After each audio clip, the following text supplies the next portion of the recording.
Operation Sindoor Pak దాడులపై భారత army కీలక ప్రకటన చేసింది.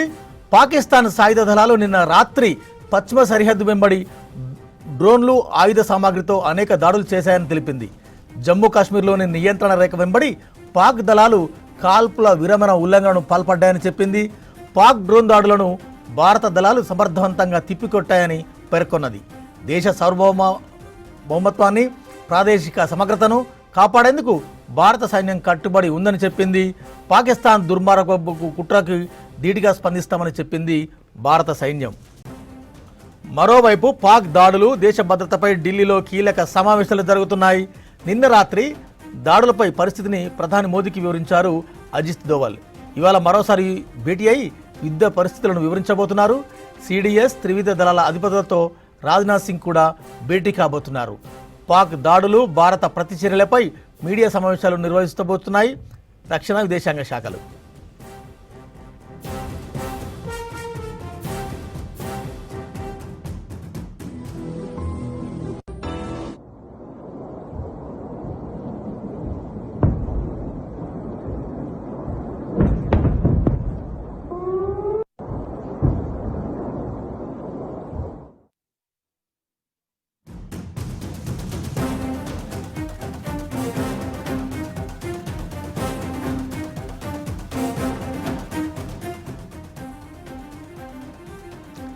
మనకు గగనతల రక్షణ వ్యవస్థలపై గాండవం చేస్తుంది ఆర్ఎఫ్.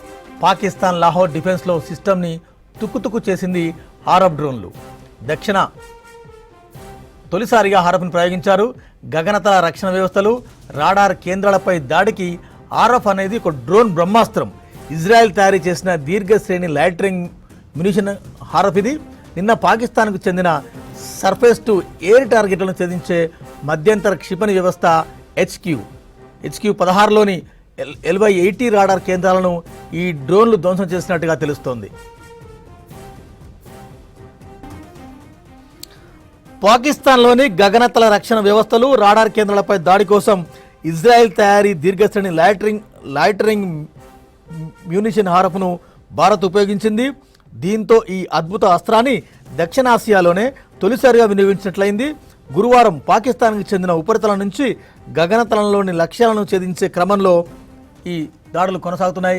రైట్, ఆర్ఎఫ్ ఏంది, ఆర్ఎఫ్ పనితీరు ఎట్లా పనిచేస్తుంది, ఆర్ఎఫ్ చాలా ఏళ్ల తర్వాత మనం ఉపయోగిస్తున్నాం. ఆర్ఎఫ్ ఫలితాలు ఎట్లా ఉన్నాయి లైవ్లో మా ప్రతినిధి అనిల్ వివరిస్తారు.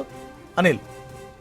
ఎస్ వెంకట్, లక్ష్యం ఏదైనా సరే, టార్గెట్ ఏదైనా సరే, దీని లక్ష్యాన్ని ఛేదించే విధంగా ఇది టార్గెట్ని బేస్ చేసుకొని ఉంటుంది. రాత్రి అనే తేడా లేదు, పగలు అనే తేడా లేదు. వాతావరణ పరిస్థితిలో ఎలాంటి పరిస్థితులైనా సరే ఈ ఆర్ఎఫ్ డ్రోన్ వ్యవస్థ పనిచేస్తుంది.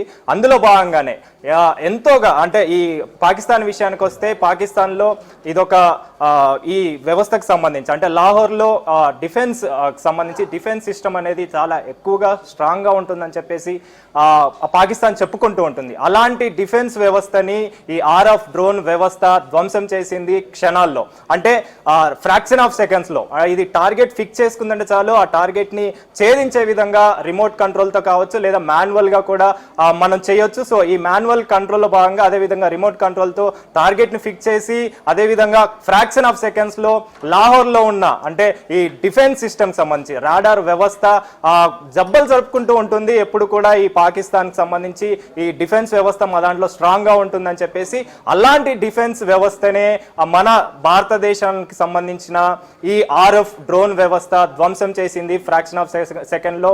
అంటే చిచ్చర్పీడుగా అనుకోవాలి. చిచ్చర్పీడుగా అంటే అలా వెళ్ళి పని ముగించుకొని మళ్ళీ తిరిగి వచ్చి మన స్థావరానికి చేరుకోవడం అనేది దీని యొక్క లక్ష్యం అని చెప్పుకోవాలి. అంటే ఒకవేళ లక్ష్యంకి చేరుకున్న సమయంలో ఆ లక్ష్యాన్ని ఒకవేళ వద్దు అనుకుంటే మాత్రం రిటర్న్ అయ్యే సిచ్యువేషన్ కూడా దీనికి ఉంటుంది. అంటే అలాంటి టెక్నాలజీ కూడా దీనికి ఉంటుంది. సో దీన్ని బేస్ చేసుకొని అంటే ఇది ఇజ్రాయెల్ నుంచి మనం ఇంపోర్ట్ చేసుకున్నాము. దీనికి సంబంధించి టెక్నికల్కి సంబంధించి స్పెసిఫికేషన్ విషయానికి వస్తే ఇది గగనతలంలో దాదాపు 9 గంటల పాటు ఇది గగనతలంలో ఉండగలదు. దీని టార్గెట్ని బేస్ చేసుకొని అంటే టార్గెట్ ఎక్కడైతే ఫిక్స్ అయి ఉంటుందో ఆ టార్గెట్ని ఫిక్స్ చేసుకొని ఆ శత్రువు యొక్క జాడ దొరికిన వెంటనే ఆ శత్రువు యొక్క లక్ష్యం దొరికింది అంటే చాలు ఆ టార్గెట్ ని ఫినిష్ చేసి ఆ టార్గెట్ ని ఛేదించి ఈ ఆర్ఎఫ్ డ్రోన్ అయితే వ్యవస్థ అయితే పనిచేస్తుంది. ఇది దాదాపు 1000 కిలోమీటర్ల వరకు కూడా ఈ వ్యవస్థ అనేది డ్రోన్ వ్యవస్థ అనేది వెళ్తుంది, లక్ష్యాన్ని ఛేదించి తిరిగి వస్తుంది. అంటే దీన్ని రిమోట్ కంట్రోల్ తో పని చేయించవచ్చు, అదేవిధంగా మాన్యువల్ గా కూడా దీని యొక్క పనితీరు అనేది చేయొచ్చు. సో దీన్ని బేస్ చేసుకొని అంటే ఈ పాకిస్తాన్కి సంబంధించి లాహోర్ అనేది ఒక గుండెకాయగా చెప్పుకుంటుంది, అదేవిధంగా నవనాడులు కలిగిన ఒక ప్రాంతంగా కూడా ఈ లాహోర్కి సంబంధించి పాకిస్తాన్ ఎప్పుడు చెప్పుకుంటూ ఉంటుంది. కానీ ప్రస్తుతం ఈ డిఫెన్స్ వ్యవస్థకు సంబంధించి అంటే మన భారతదేశం రకరకాలుగా అంటే కొత్త కొత్త అస్త్రాలని ప్రయోగిస్తుంది. పాకిస్తాన్ ఏదైతే దాడులకి తెగబడుతుందో ఈ దాడులన్నిటి కూడా తిప్పికొడుతూ జవాబు చెబుతూ కొత్త కొత్త అస్త్రాలను అయితే బయటికి తీసుకొస్తుంది. అందులో భాగంగా అంటే భూమిపైన S-400కి సంబంధించి డిఫెన్స్ వ్యవస్థ సిస్టమ్ ఉంటే గగనతలంలో ఒక బ్రహ్మాస్త్రం అనుకొని చెప్పాలి. అంటే ఈ ఏదైతే ఆర్ఎఫ్ డ్రోన్ వ్యవస్థ ఉందో ఇది ఒక బ్రహ్మాస్త్రం లాగా మనకు పనిచేస్తుంది. అంటే ఇది ఎక్కడైనా కానీ అంటే వాతావరణం ఎలాంటి వాతావరణం అయినా సరే, ఎలాంటి పరిస్థితులు అయినా సరే, అంటే దీనికి రాత్రి పగలు అనే తేడా ఉండదు. ఎలాంటి పరిస్థితుల్లో అయినా సరే లక్ష్యాన్ని ఒకసారి ఛేదించిందా దాన్ని ఫినిష్ చేసి దాన్ని ధ్వంసం చేసి మాత్రమే చిత్తు చేసి మాత్రమే బయటికి వస్తుందని చెప్పేసి ఈ ఆర్ఎఫ్ డ్రోన్ వ్యవస్థ నుంచి మనకు ఇన్ఫర్మేషన్ తెలుస్తుంది. అయితే ఈ వ్యవస్థకు సంబంధించి అంటే ఇటు S-400కి సంబంధించి డిఫెన్స్ వ్యవస్థ ఇటు భూమిపైన అంటే పాకిస్తాన్ వదులుతున్న ఆ మిసైల్ని ధ్వంసం చేస్తూ ఎక్కడ కూడా అంటే కట్టుదిట్టమైన వ్యవస్థను ఏర్పాటు చేసి భద్రత బలగాలను ఏర్పాటు చేసి మనం ఎంత స్ట్రాంగ్ గా ఉన్నామనేది భారతదేశ సైన్యం నిరూపిస్తుంది, త్రివిధ దళాలు కూడా నిరూపిస్తున్నాయి. ఇందులో భాగంగానే ఇలాంటి బ్రహ్మాస్త్రాలు అనేవి బయటికి తీసుకొస్తున్నారు. ఇటు ఆకాశంలో గగనతలంలో వైమానిక దాడులు కనుక జరిగితే వాటిని కూడా కంట్రోల్ చేసే విధంగా ఈ డ్రోన్లు ఉపయోగపడతాయి. అదేవిధంగా శత్రువు యొక్క లక్ష్యాన్ని ఛేదించి శత్రువు యొక్క లక్ష్యాన్ని ఫినిష్ చేసి ఇవి తిరిగి వచ్చే అవకాశం ఉంటుంది, వాటిని ధ్వంసం చేసే అవకాశం ఉంటుంది. అదేవిధంగా భూమిపైన కూడా ఈ మిసైల్స్కి సంబంధించి కావచ్చు, ఈ దాడులకు సంబంధించి కావచ్చు, వాటన్నిటిని కూడా కంట్రోల్ చేసేందుకు ఇటు డ్రోన్ల విషయానికి వస్తే పాకిస్తాన్ వదులుతున్న డ్రోన్లు కావచ్చు, మిసైల్స్ కావచ్చు, వీటన్నిటిని కూడా కంట్రోల్ చేయడం కోసం ఇక్కడ S-400 పనిచేస్తే ఇక పైన ఈ గగనతలాన్ని విషయానికి వస్తే ఈ ఆర్ఎఫ్ డ్రోన్ వ్యవస్థ అనేది ఇజ్రాయెల్ నుంచి మనం ఇంపోర్ట్ చేసుకున్నాం.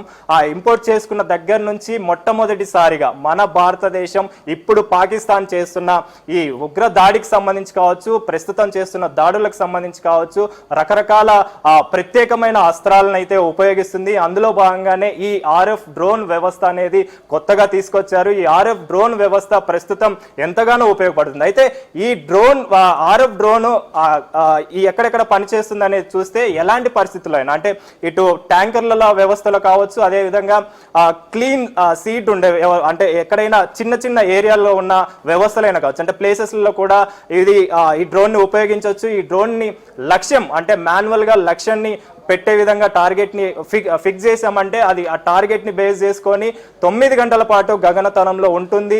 ఆ లక్ష్యం దొరికిందంటే ఆ లక్ష్యాన్ని ఛేదించి తిరిగి మళ్ళీ మన స్థావరానికి చేరుకునే అవకాశం ఉంటుంది. ఒకవేళ లక్ష్యం కనుక మనకు అవసరం లేదు, లాస్ట్ టైంలో అంటే లీస్ట్ గా దాన్ని ఛేదించే అవసరం లేదు అనుకుంటే మాత్రం తిరిగి మన స్థావరానికి వచ్చే టెక్నాలజీ కూడా దీనికి ఈ ఆర్ఎఫ్ డ్రోన్ కు ఉంది. సో దీన్ని బేస్ చేసుకునే ప్రెజెంట్ మన భారత సైన్యం ఈ ఆర్ఎఫ్ డ్రోన్ అయితే ఉపయోగిస్తున్నారు.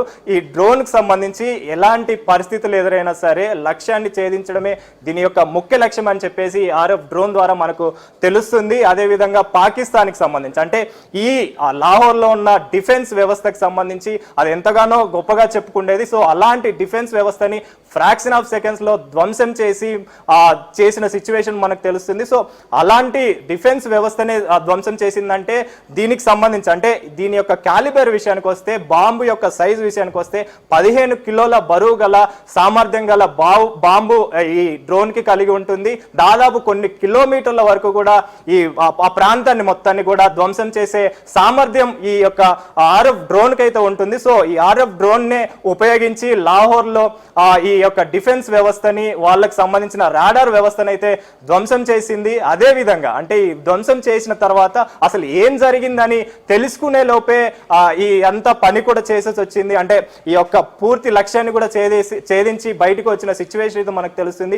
పాకిస్తాన్ కూడా అసలు వీళ్ళు ఎలా దాడి చేశారనే కొంచెం అంటే దీనికి సంబంధించి అనే ఆలోచనలో పడిపోయారంటే అలాంటి ఆలోచనలో పడిపోయారంటే మనం అర్థం చేసుకోవచ్చు ఈ యొక్క డ్రోన్ యొక్క పనితీరు ఏ విధంగా ఉందనేది. అంటే పాకిస్తాన్కి కూడా అంతు చిక్కని విధంగా ఈ డ్రోన్ అనేది ఉపయోగపడుతుంది. అంటే ఒక గరుడ పక్షిలాగా, అంటే ఒక్కసారి లక్ష్యాన్ని ఛేదించిందంటే లక్ష్యాన్ని ఛేదించే వరకు అది గగనతలంలోనే ఉంటుంది. ఆ గగనతలంలో ఎంతసేపు అయినా సరే, అంటే ఇది 9 గంటల పాటు ఉంటుంది. అదే విధంగా గరుడ పక్షి కూడా ఆ లక్ష్యాన్ని చూసిందంటే చాలు, ఆ టార్గెట్ ని ఫిక్స్ చేసుకొని దాన్ని చేజ్ చేసే విధంగా, దాన్ని పట్టుకునేంత వరకు కూడా, ఆ లక్ష్యాన్ని చేజ్ చేసేంత వరకు కూడా అది గగనతలంలో ఉంటుంది.